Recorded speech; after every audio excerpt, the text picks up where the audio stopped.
It's news time. Information is power. Be current. The news headline: 2023 Presidency. Tinubu's declaration. Implications for APC, PDP, and Southeast. The news in full.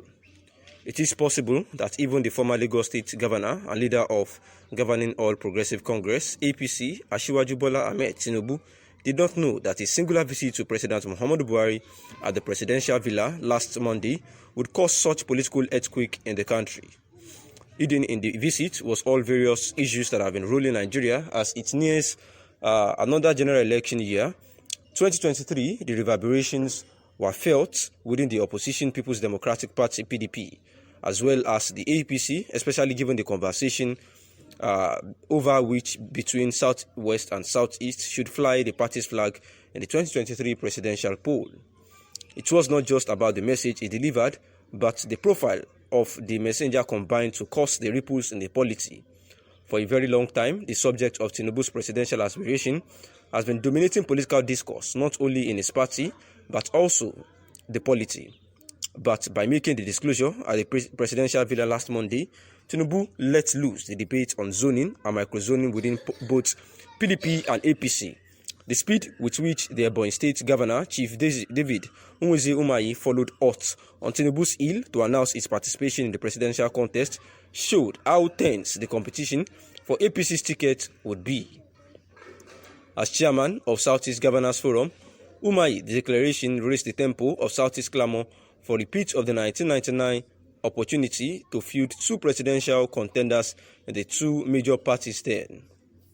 What made Umahi's announcement seem as if it was a response to Tinubu's declaration was that November 2020, when he crossed over from the opposition PDP to the governing APC, the Ebonyi State Governor disclosed that it got unmistakable intelligence that PDP was determined, to sideline Southeast in the consideration of which zone gets the party's 2023 presidential ticket.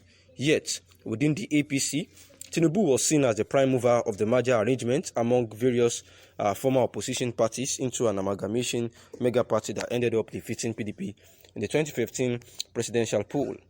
Having therefore served as the rallying point for the governing party, it was believed in various circles that the former Lagos State Governor was positioning himself for the ultimate prize. Tinubu was also said to have lost the opportunity to serve as APC's presidential running mate due to his Muslim religious background, because that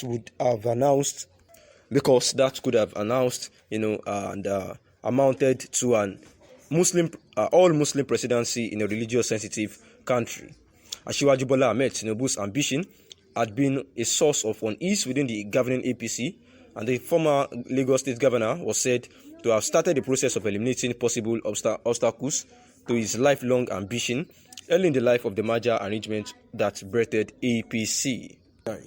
Buhari had told Southeast leader, who visited him some time ago, that he would consider releasing Mazi Nnamdi Kanu. However, during an interview of recent, he had actually said that he would not be able to check into that. Also, the Independent National Electoral Commission, INEC, has said that it was going to constitutionally bound to register qualified political associations as political parties, where the INEC National Commissioner and Chairman Information and Voter Education Committee, IVEC, Festus Okoye, said this in an interview with Daily Trust, saying that this is as he also said that 101 political associations have applied to the commission to be registered as political parties ahead of the 2023 general elections. The fight against the banditry, IPOB and Boko Haram. The Nigerian military troops alongside local vigilantes have, on several occasions, neutralized bandits, ISWAP terrorists in the northern part of Nigeria, and bombarded the camp of IPOB in the southeast Nigeria, like the saying goes, if you cannot beat them, you join them. We read about terrorists surrendering and turning away from their evil ways after they felt overpowered by the machinery of the Nigerian military. The unleashing of Super Tucano fighter jets brought some terrorists and bandits down to their knees, and this is a feat that is worthy of mention. The story seems like a fairy tale, but we need to see the other side of the coin. Let us talk about the bad, although not everyone loves to listen to bad stories, neither do I, but we need to do justice to it.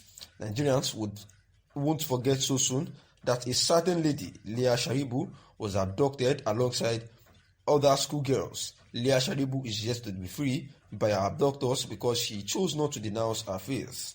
It is over 3 years now, and the young lady is said to have given birth to 2 children while in captivity. The Nigerian government need to come to her aid so that she wouldn't cry out that Nigeria failed her. We cannot talk about the fight against insurgency without mentioning the security men who paid the ultimate price while serving their fatherland. It is so unfortunate that these brave men were burnt offerings to the gods of evil by these unscrupulous elements. The security situation is becoming terrifying by day, and many people have been rendered homeless in their hometowns. People are having sleepless nights as a result of these evil men who are bent on wreaking havoc and disrupting peace in the country. The ugly side of it all is that some innocent and defenseless Nigerians have been killed mistakenly by security operatives. And according to a report from BBC and Sarah reporters early this year, tragedy struck in the fight against the terror group Boko Haram when a fighter gets involved in the country insurgency operation in the northeast, bombed a village in Yunusari local government area of Yobe State, killing at least 10 villagers. Therefore, the high level of insecurity in the country needs total attention from the federal government. Also met the people of the South-South and people of the Southwest, so we are moving about. Ogbunaya called on Nigerians to support someone from the Southeast for president in 2023, saying that they want to use the opportunity to remind the ACF that in 1959 the Igbo through Dr. Nnamdi Azikiwe supported the North. 20 years after, in 1979, the Igbo through Alex Ekwueme, Keo Mbadiwe and others also supported the North, which saw the emergence of Alhaji Shehu Shagari as the president. Another 20 years after, the Igbo supported President Olusegun Obasanjo, and thereafter we supported Yaradua and later Dr. Jonathan. We have always been supporting others. Our simple prayer is for Nigerians to do unto Igbo what we have been doing unto others, he said. And on the misconception that IPOB represents Indigbo, Ogbunaya said that the other thing which they also said is that the IPOB is causing embarrassment and all. In response, it is strange and curious that some Nigerians would highlight the views expressed by the indigenous people of Biafra IPOB are not the ones expressed by Ohanaeze Ndigbo. IPOB is an organization. We have many organizations in Igbo land, saying that Nigerians should rather take the views of Ohanaeze as representing the entire Igbo people, and says the nation captured the response through the ACF chief Audu Ogbe and also that of the spokesperson to the Ohanaeze Ndigbo via the chairman, who happens to make it clean and clear that the IPOB does not represent the Southeast Ohanaeze Ndigbo.